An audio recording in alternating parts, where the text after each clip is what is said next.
NFL, their sweep last night, 2-0 at a winner with the Panthers plus 3.5 on Thursday Night Football. And then I won NBA bet the over with the Bucks and the Pacers. Cash no problem. Makes it a 10-3 start to the week, heading into the weekend. Absolutely red hot right now. And NFL, as you guys know, 9 straight winning weeks. And we start off week 10 with the winner. Already 4 other bets out for NFL Sunday. If you guys want those, you guys know where to sign up. Really quick, like, subscribe, comment below, help us grow this thing. John, another nice night last night, picking up some speed heading into the weekend here. Yeah, we had a little injury go against us, so one of the few times the number went against us on the total. We went over 240.5, and once Bucks came out that they would rest Lillard, that number went down, still went over, no problem. As we discussed here yesterday, this resting players shit, we talked about how the Bucks have dominated the Pacers. Little different for both teams. Pacers a little better. Bucks not as good. Bucks on the back-to-back after a tough game at home, had to travel, while Pacers had a breeze game, no travel. We said if they sat Lillard, they might have a problem. They got beat outright. We told you guys the Clippers not going to be so good with Harden. Clippers, not so good with Harden. Yeah. Man, I don't know. Maybe they should hire us as a couple of coaches or GMs. Look, we nailed the NBA. It's just nobody can do what we do. And I mean, this is real. So, yeah, we knocked down that game. As far as the sides, didn't like either side. Both games were right there. Milwaukee, a higher favorite, obviously would have been with Lillard in the lineup. With no Lillard, again, game right there, game close pick. Anybody's game. What was it? Halliburton that hit the 3 to put them ahead at the end, so they get the lead at the end. I mean, it could have been anybody's game. Same thing in the second game, Mexico City. My number on it was 4, game close, 3.5. Hawks, I mean, what a half that Trae Young had in the first half. Correct. Only thing that I messed up on was Ben's recommendation to go under in the second half. And Ben nailed it with the altitude. They had nothing from flying in the first half. They had nothing in the second half. I just didn't want to buck teams that were both shooting over 50%. Trae Young was having the best game of this year in the first half. I think he dropped 33 in the first half. Goes on to only score 41. But another game right there, anybody's game right by the number. We like to bet when we have an edge. Small edge we felt with the Carolina game. In our preview, we spoke how the Panther defense is decimated. And that's the only reason we didn't go under also in the game. Burns, who's like their main guy, he was going to be out. You had C.J. Henderson, the cornerback, and they've got a bunch of guys who are already on the IR, all out. But Chicago getting a little better on defense. Sweet, the guy they pick up from the Commanders.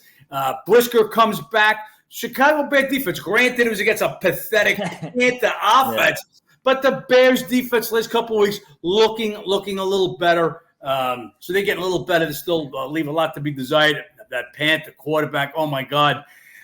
If he was my first pick, somebody would lose a job over that. But there was just enough of an edge at 3.5. We were like, good. Were they going to beat us by a field goal? Exactly what they beat us by, and we win by the hook. So we'll take those 2 W's, and as Ben said, that's 10-3 for the week. So that's since Monday. We don't want to include Sunday. Sunday, I believe we 3-2 on football. So if we include that, we bring our average down. So but anyway, haven't lost since last Saturday. That's the roll that we're on. And again, it's all by beating the numbers, guys. And we did it again today. And again, we're going to give you the bets that we put in yesterday for today and today's bets. What we won't give you is the NFL. We've already got 4 NFL bets. I believe we gave them one yesterday, right? We told you we bet the Jets. We bet the Raiders against the Jets in my previews. When that line opened up, a Jets, a 2.5-point road favorite, I'm like, no, I just don't see it. They have a non-existent offense. Raiders look like a different team, just a whole different swagger on them. Firing the general manager, head coach, offensive coordinator. replacing Garoppolo with O'Donnell, so they look like a little bit of a different team. Anyway, game couldn't beat 2.5. It's not. It's pick 'em now. 3 other bets, 1 college bet. If you want those guys, you got to become a member. But we're going to give you the NBA today, Ben. So give them your takeaways, and then we'll roll down the NBA lines. Yeah, I mean, takeaways Thursday Night Football, disgusting game. Almost felt punished trying to win that bet for Carolina last night, but we pull it out. And as you said about quarterback-wise, I mean, if that's your number 1 pick, losing to an undrafted guy an undrafted rookie out of a D2 school, nonetheless, it's just a tough look for the front office. Even more so, the fact that they traded up to get the number 1 pick. They gave the Bears more, and they get their first-round pick for next year. That was just 2 front offices in different spirits last night, 100%. So, Carolina, they're going to be in trouble for some time. Not going to say Bryce Young's complete bust. I think it's a bit too soon for that. He's going to need some help around him. But, yeah, definitely Stroud looking a lot better. And Richardson, we only saw a couple of glimpses. He was looking better. Levis was looking better. Tough look right now for that Panthers front office. But as you said, John, we got a nice little NBA slate today. Second day of these in-season tournament games. And we'll see how these go tonight. We can start it off. Top game on the card, 76ers at the Pistons. Sixers gave us a win the other night on Wednesday to get it done against Boston, taking 2.5 to get it done outright. They're now on a nice little streak here. They've won 6 straight, but are 6-1 straight up, 7-0 against the spread. They just keep on covering numbers. Then you have this Detroit team right now who played a tough, hard-fought game there at Milwaukee. Granted, Giannis got ejected, Middleton sat out, but played a hard-fought, barely lost that one. They did cover, but they've now lost 6 straight, 1-5 against the spread. Sixers own this matchup, 18-3 the last 21 meetings. They're red hot, Pistons ice cold. This is ownership, and Pistons still banged up. Ivy, Burks, Harris all out, so not much depth going on for Detroit right now. Spots here. Only thing you can say, John, is that letdown there for the Sixers. That's it. Ivy, Burks, Harris, who's been out, and Bogdanovich, who hasn't played a game yet this year for Detroit. Detroit, again, couple of good games in the beginning. They're back to being the Detroit Pistons, doing what the Detroit Pistons do. We laid -7. This game came up yesterday, -7. Way too cheap. Philadelphia is playing phenomenal basketball right now, but as Ben mentioned, only reason I made it a small bet is because of the possible letdown of beating the Celtics, getting that playoff revenge. That's always a tough spot. So going into a team that you absolutely own, and man, do they own them? Beat them all 3 last year by a combined 63 points. Expect more of the same, but again, there's always that room for that letdown. If they have the letdown, anything could happen. So we laid -7. This game is sitting at 9 and even 9.5 right now. We made a 1-unit bet on this one, and that's how we do it. It had to beat the bookie, guys. We're betting. DraftKings literally came up with the line. We sent that bet out. And this is how you beat the lines. For my guys that are saying, well, FanDuel don't have the lineup yet, or my book doesn't have the lineup yet. How could you send these bets? Guys, I've been telling you guys since baseball. If you have a DraftKings account, so I have to give the bets out so the guys that do have DraftKings can get down. Should they suffer because you don't? I'm not suggesting anything illegal here, but there are ways to get accounts if you don't happen to live in a state, need I say more, that has DraftKings. Anyway, if you have a DraftKings account, and you're within the sound of my voice, become a member. And as my guys have said in the chat, some of the guys in the chat are VIP members, some aren't. If you're not, it's hard. Why? But when we put the story up today, when we put the preview up today, the game was already 9 points. The game had moved 2 full points. You've got to be a VIP member. That's why I canceled the other membership. I could make more money by selling a reduced membership, but I won't do it. I don't want anybody that's not getting the bets as soon as I make them, because then I got guys DMing me on Instagram. Well, you said lay 7. The game is 9. What do you want me to do? Like, I don't want you to do anything. Either get the VIP service or go to the pick vault and then lay. I don't know. What's the money line on this game, Ben? Let me take a look. Go lay 400 on the money line. That's what you guys could do. Guys, Get the VIP service. My service is $299 a month. It'll pay for itself within the first few days. Go buy this number from 9 to 7. See what it's going to cost you. Do that a couple of times. It pays for itself, Ben. Absolutely does. Then we have Hornets and the Wizards here in this next slate. It's a second game of a home-and-home Washington. Again, another one of our winners the other night. They get it done at Charlotte. They beat them 132-116. We were taking 4.5 there. Obviously beat the number on that game. This go-around, they're looking at cheap home favorites here in this matchup. You still have the Hornets who are going to be missing Rozier. He's missing his third straight game. This Wizards team, before that win, they had lost 4 straight. They're 3-2 against the spread their last 5. They are last, giving up almost 127 points per game. These two teams both playing to the over right now. Hornets last 5 went over, 248 points per game. Wizards last 5 went over, averaging 248.2 points per game. Would be worth a look at the over in this matchup. And spots all Charlotte in this one. These home and home splits, usually when they play 2 ties in a row, oftentimes you'll see that. We've only had a couple of instances of that this season. Ironically, those have not gone that way, though. Spurs ended up beating the Suns twice in a row. Rockets ended up beating the Kings twice in a row. We'll see how this one wraps up tonight, John. Those were 2 sets within the same place. This is a home and home, so just a little bit different. Before I talk about this Charlotte game, we're talking about the Jets game, and I just getting this info right now. So the Jets, their offense is bad enough. Dwayne Brown, a tackle that's been out for a few weeks, had come off the IR. What they do when you're on IR, you get activated, and they open up a 21-day window where you can now start practicing. So they did that last week. Thought Dwayne Brown could possibly be back in the lineup. Excuse me, the allergies are just killing me today. Dwayne Brown could possibly be back for this week, which would be big help because the offensive line's a mess. He will not play. On top of that, now Billy Turner, another tackle, he's out. Jets will be looking at a third-string tackle. It goes from, we used to say, from the frying pan into the fire. This is ugly. This is a Jet offense. Can't get nothing done. Wilson, pathetic. Every bit as bad as the kid last night. And expect more of that with a beat-up offensive line. And, Raiders defense should have fun getting after them. Anyway, this is a game. We took 2.5. The game is now picked. Wouldn't be surprised if the Raiders are in front by the end of the day. And in front, I mean the favorite. And then let's get back to Charlotte. By the way, sorry about that. Just had to get that whole Jet thing, and that info just came up. We bet the Wizards at Charlotte Tuesday when there were no games. DraftKings came up with a ridiculous line. They made a line for Charlotte that even if Terry Rozier was playing, the Hornets just couldn't be that big a home. These are 2 of the worst teams in the NBA. The difference isn't so much.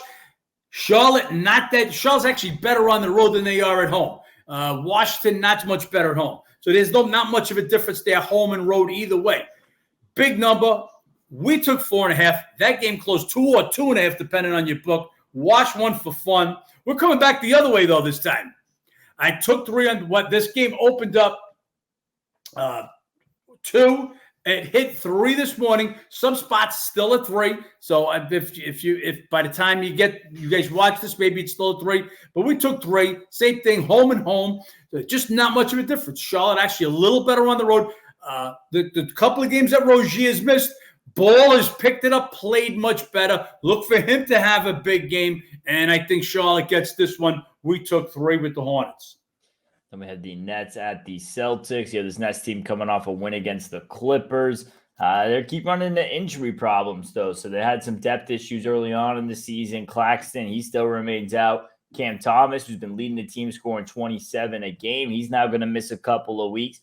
Ben Simmons, he missed the other night, and he's going to remain out tonight. Only good news is they get Cam Johnson back. So Brooklyn, a bunch of guys in and out of the lineup. And latest is Cam Thomas. Brooklyn, though, keeps covering 7-0-1 against the spread. The one push was against the Celtics team, who pretty much owns them. The Celtics have won 11 of the last 12 meetings, 8-2-2 against the spread. Beat them by 10 the other night on Saturday. That's the one where the game pushed. and they split 2 meetings in Boston last year. You have this Boston team now dropping 2 in a row. They were playing good ball. Then they go to Minnesota, lose an OT, go to Philly, and they lose a tight one there as well. Now they come back home against a team they own with the Nets team who just gets more and more injury bad news. Seems like a little get-right spot here for the Celtics tonight. Yeah, it would be. And here's a spot that if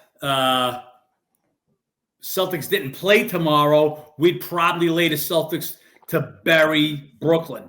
No. Brooklyn, they've covered. They're perfect so far against the spread this year. Playing great ball. Just too many injuries now. So it's good. You're trading one Cam for another. Cam Thomas not in the lineup. Cam Johnson coming back, but Johnson's going to have some rust. Cam Thomas was leading them in scoring. And you lose Simmons, facilitating, rebound, defense. Boston's going to come in snarly. Couple of losses on the road, lose it at Philly after losing at Minnie.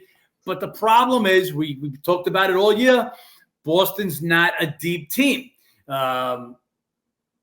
They're back-to-back. They know they got Toronto. They're already going to sit Al Horford tonight, sitting him on the front end of the back-to-back. So you're up double digits. You're up 15. You're up 18. You're going to want to get Tatum and Brown and getting Porzingis some minutes on the bench. And that's what's going to cost them in these big games. So I'm not advocating to bet Nets. Nets just missing a lot of pieces right now, playing good ball. The way they're coming off that win could be a little bit I don't want to say a little bit of a letdown for the Clippers, but this could be a give-up game. 3 guys out of three of your big rotation guys out. Cam Johnson can get the rust off him for the first game. Just a tough game. I know they want a revenge, but Celtics owing them. Celtics in a bad mood. Only bad part against Celtics. They've got Toronto tomorrow. They're not deep. They're already resting Horford. Who the heck's coming off the bench? Pritchard and Hauser, and just not going to get it done in those big double-digit games. Just can't bet Nets in this one.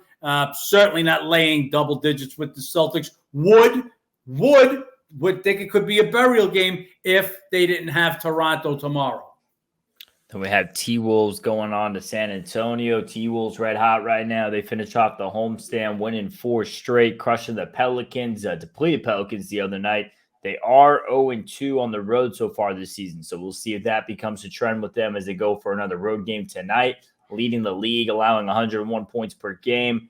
And you had the Spurs team who looked like they were maybe starting to piece it together. Next thing you know, they're just getting crushed their last 3 games, giving up lost 3 straight. They lost the last 2 by combined 62 points, and now they're 29th, giving up 126 a game. So best defensive team versus one of your worst defensive teams as far as points allowed early on in the season right now. Tough to want to get involved with San Antonio here. Yes, the size there as well for Minnesota. We saw how much Wemby struggled with Mitchell Robinson. You could probably expect a little bit more. The same with Rudy Gobert. Maybe this is a game he really gets up for the Frenchies. Who knows? Either way, slightest of leans here to Minnesota. I need to see, though, if they can have any of the success they've had so far at home carried over onto the road. Yeah, I can't make it this high. And I love what the Timberwolves have done, but they've done it at home, 2 games on the road, 2 stinkers. Don't get to 100 at Toronto, and then a total lay down in Atlanta and get beat up by the Hawks. So let's see what they can get done on the road. So far, look great at home. San Antonio, 2 ugly beatdowns. It just makes you wonder. Those 2 wins at Phoenix, how bad that reflects on the Suns. Yeah. We were on the Suns both game, a 20-point lead in the first game, and then just never in the second. Well, I can't say never in. San Antonio took off, came all the way back to get back in the game, only to lose a game. So let's see who this real San Antonio is, as I said. Until Wembanyama, and he had that one really good game, but until he does that on a regular basis, same San Antonio Spurs this last year, pretty much. Vassell, he missed 2 games. He came back, limited minutes, 12 minutes, I believe he played with the Knicks. Obviously, wasn't himself. We'll see if he's more himself. But I just don't make this number this high for Minnesota. Let's see where it goes, because this game opened 5, and you're sitting at 6.5 now. If it continues to climb, could possibly be San Antonio. San Antonio fought them tough last year. They split 4 meetings, and they split 2 at home. So for me, if it goes any higher, it's San Antonio, nobody. Then we have Jazz going on to Memphis. They were just crushed at Indiana on Wednesday, 21 turnovers. They've now lost 4 in a row. And then Grizzlies, they come back home and lose to Miami on Wednesday. They couldn't get the offense going. They're scoring just 107 a game right now. Matchup history, Jazz, a lot of success, 3-2, 5-0 against the spread of the last 5 meetings. Memphis did beat them in both meetings in Memphis last season, but Utah covered both of those, losing by an average of 5.5 points. Waiting for this Grizzlies team to figure it out a little bit. A lot of new pieces. They've had a lot of injuries in their depth, and that's just, a little bit aside to what they've had going on with Steven Adams, John Morant, everything else. So, obviously the last couple of games they've looked a bit better. And then the question is, how bad is Utah? I mean, Utah just looking worse and worse with each and every game. Looked really bad there at Indiana. They look like they've had some struggles on the road. You have a Memphis team struggling to score, Utah team struggling to play defense. This could be a good little spot here for the Grizzlies to get some momentum at home. Sometimes stats could be a little bit deceiving, and that's what we got here with this Jazz 3-2, straight up 5-0 against the spread.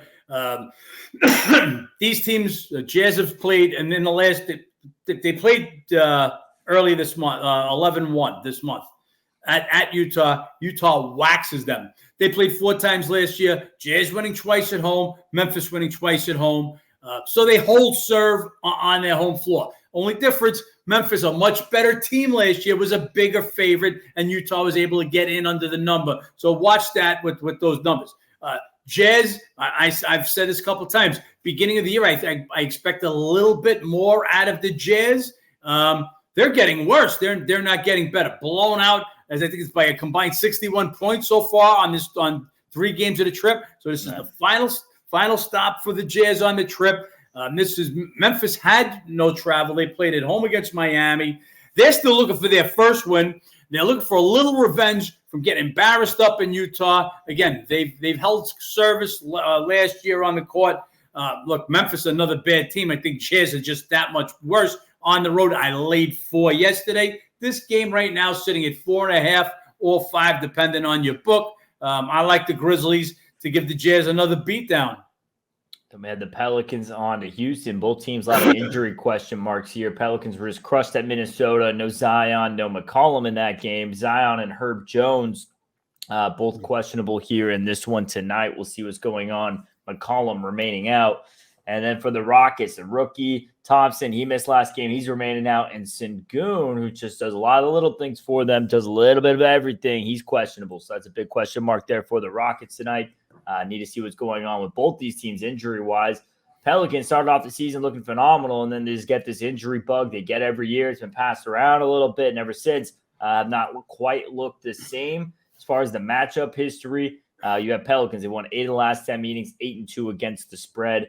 If they have Herb Jones, if they have Zion and Sengun is out, would be interested here in this Pelicans team. But again, this is one where injuries going one way or the other could flip me the other way, John.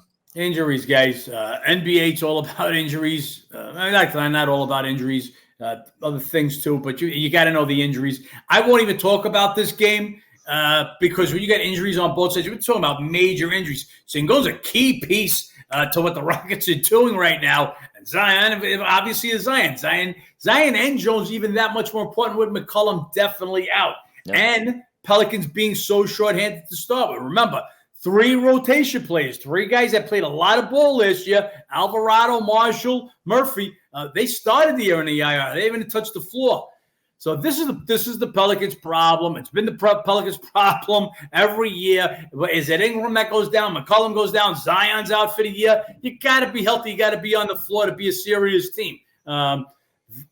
Zion, this is a personal deal. So I don't know if this has got to do with his baby mamas or what porn stars suing him or what he's got going on. But this is just bad for a team. You had lofty goals. They come out the first couple of games. They look like they're playing good basketball, and then already you got McCollum. I mean, McCollum's got a real problem. Something going on with his lung. He had this a couple years back. I remember with Portland. He missed some time, close to a month, if I remember correctly. Jones. He's got a legit injury, and then you got Zion with whatever's going on with Zion. So, again, for this particular game, got to know the injuries. I can make a case for either one depending on how the injuries break. But I love what the Rockets have done. This we've talked about. This team went from 0 to 60 in a heartbeat. Couldn't look worse. I said, this got to be the worst team in the NBA after watching them play opening night against the Magic. Magic, not a great team. Magic are an okay team. Could be into the play-in this year, but they obliterated them the first game. Man, put a couple of games under their belt, and by their second home game against Charlotte, you're like, oh, this team's got something. Then, granted, without Fox, they buried the Kings twice. No. And then I guess they get the good fortune of catching the Lakers without AD. But LeBron was still there. Reeves is still there. D'Lo's still there. It's still a decent team, and they absolutely buried them. So Houston Rockets looking real good. But again, Sengun, real big part of that. Got to see what the injuries are all about. And that's why you want to be a How to Beat the Bookie member, guys. Yeah, it's a nice little stretch here of Rockets capturing injuries. 2 with the Kings, 1 with the Lakers, and now the Pelicans all banked up. So going to be interesting to see once they catch the team full strength, if they carry that over a little bit. Next matchup, Clippers at Dallas. You have this Clippers team. James Harden comes along, all the excitement, and what do you know? They just have no chemistry amongst them. 0-2, scoring just 95 points per game so far here. Then you have this Dallas team who couldn't get it done against the Raptors. Another one of our winners the other night. Toronto pulls it out as a road dog for us. Dallas last year, where NBA Warriors 14-25-2 against the spread at home. 1-3 to start off this year against the spread at home. So tough back in Dallas at home. Tough. I have no interest in backing this Clippers team until they figure out what's going on right now. And I don't know what they're doing with Harden in the starting lineup. You heard the comments with him about his issues with Philly, him saying, I am the system, this and that. Great. Be the system for the bench. Come off the bench, run the bench, have the bench be the Harden system. Let Westbrook, Paul George, and Kawhi do what they were doing. It looks phenomenal. So I hope they figure that out. I hope Ty Lue or somebody is able to get in Harden's ear, convince him to buy into that 6-man rule again. Otherwise, Clippers are going to have some issues, John.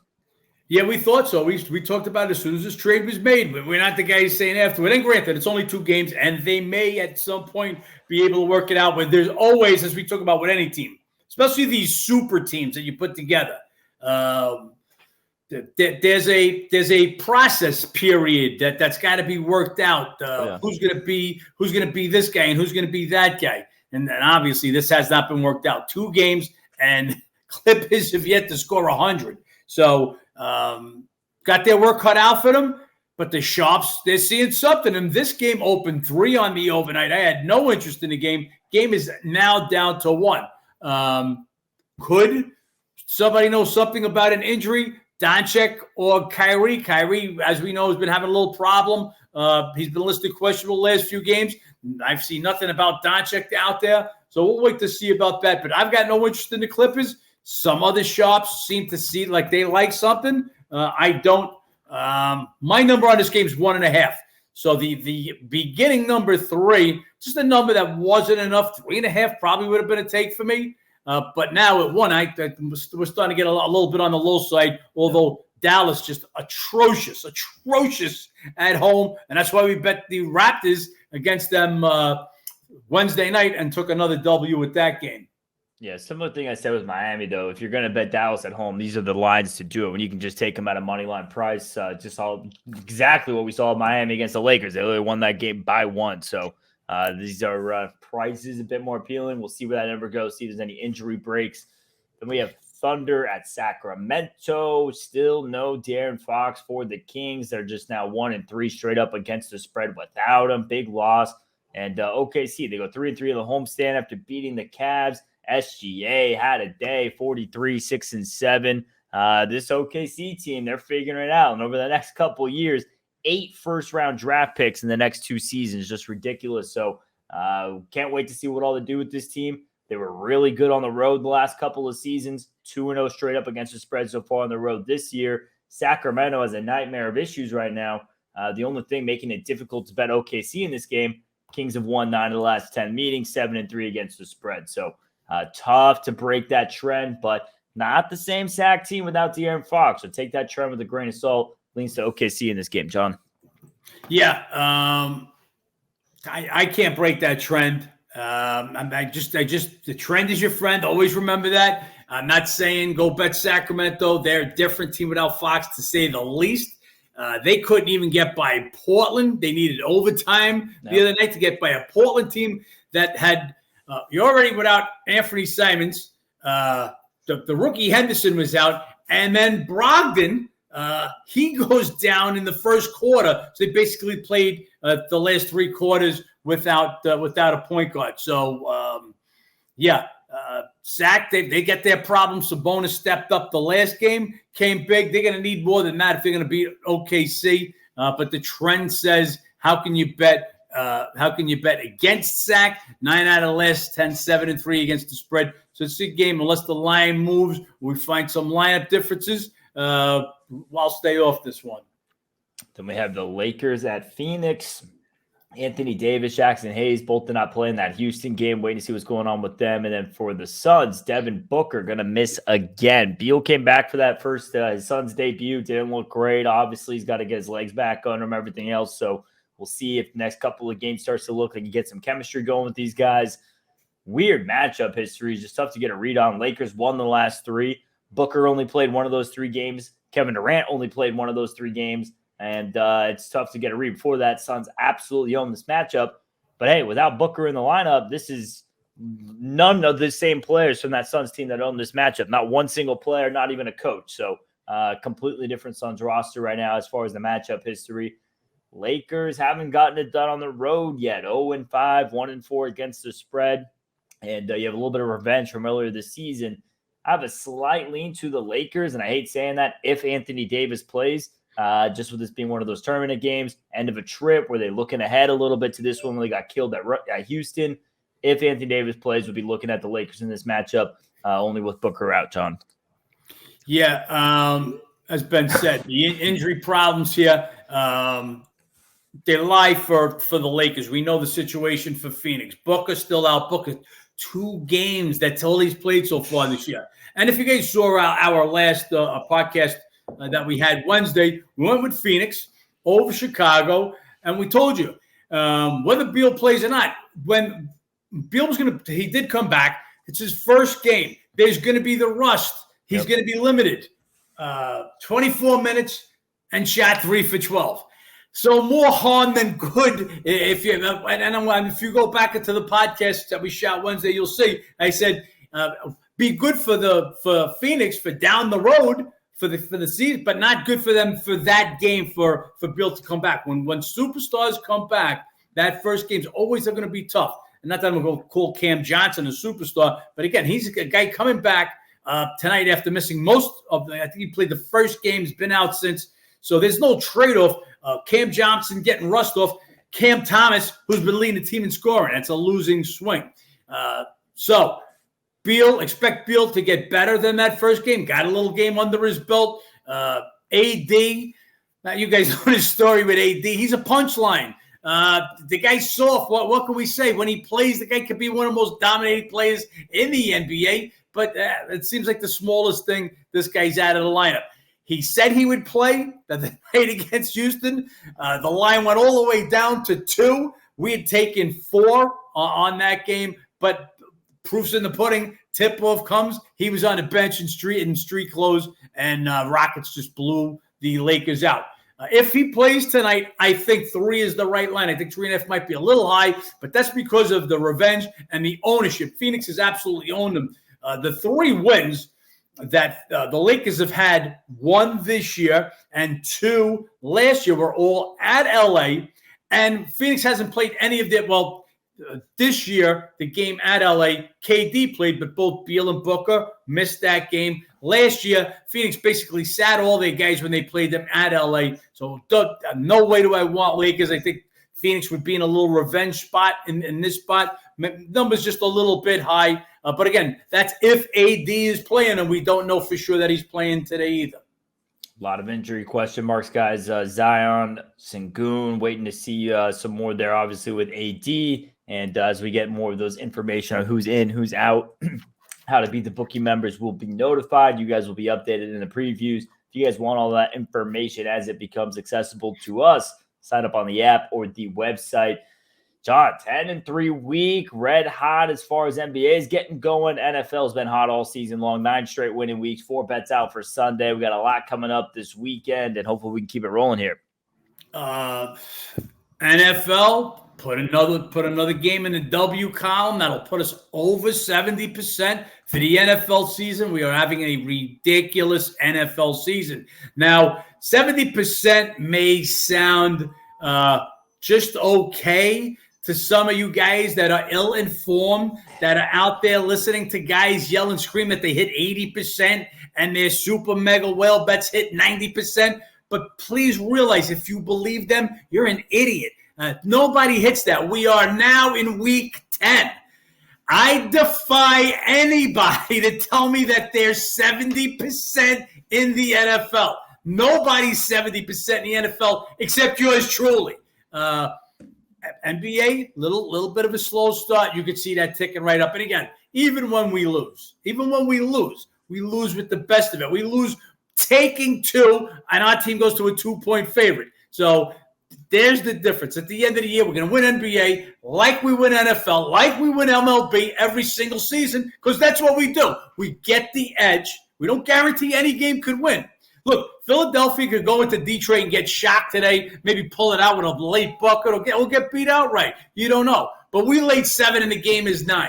And that's the edge. That's all we can guarantee you day in, day out. And that's how you're going to win money at the end of the year, Ben. That's what it's all about, guys. We appreciate you guys tuning in. Obviously, we're not here on the weekends. You guys want the weekend inside, make sure you guys become a member. Those of you guys who have tuned in, like, subscribe, comment below. Help us grow this thing, get this information out to everybody. Let's make some money, John. Let's make some money.